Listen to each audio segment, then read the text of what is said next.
When Jacob Fatu debuted in WWE, it was impactful. 6'3", 280 pounds, one of the most agile, explosive and dynamic big man in pro wrestling, Jacob Fatu, he is the real deal.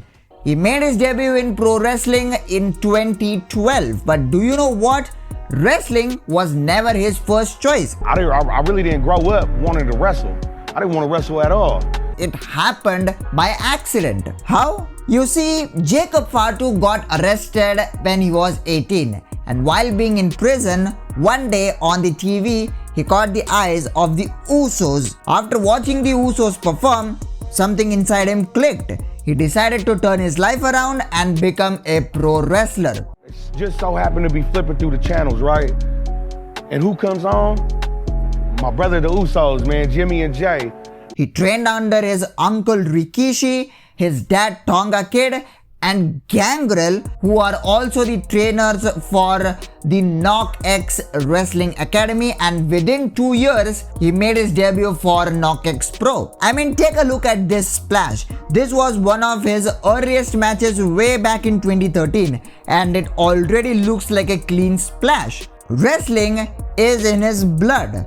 But what is this crazy hype of Jacob Fatu all about? Well, if you have seen this guy move between those ropes, you know the hype is real. Those splashes, the explosiveness, the intensity with which he wrestles, the facial expressions, he is the real deal.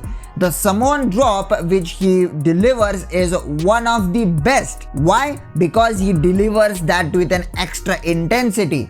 The moonsault of Jacob Fatu is also a sight worth watching. A man his size just don't move like that. Jacob Fatu is different. He is not your regular second or third generation Samoan wrestler who have just made their mark in the WWE and not anywhere else. Take the Usos for example, second generation wrestlers. They made their debut in pro wrestling within the WWE. Their father Rikishi is a household name within WWE. Same thing with Roman Reigns, another second generation wrestler. But here is a guy who comes from the legendary Anoa'i family but already has become a big star without being in the WWE. Jacob Fatu has built his name from scratch, wrestled in lesser known indie promotions, and then went into the big leagues like MLW. That's where he actually thrived, and he brought MLW on the map. With the man of his size moving like a cat, Jacob Fatu's matches always went viral with his crazy moves. He was the MLW World Heavyweight Champion for a staggering 818 days.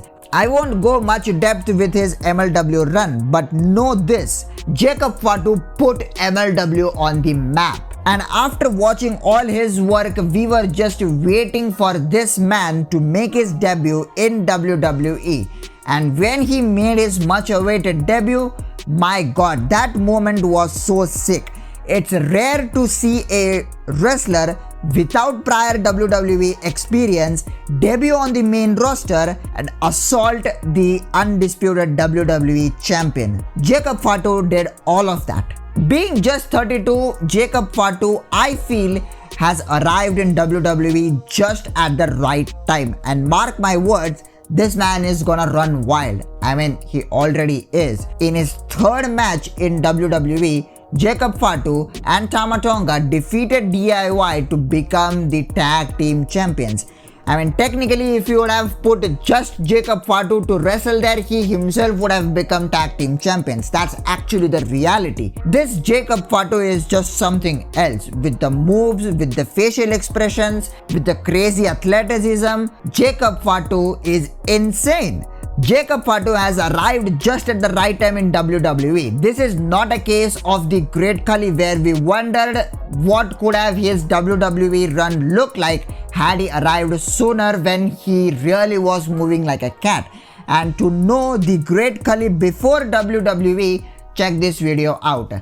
I am Hari from Wrestling Scenarios signing off, and I will see you guys in the next one.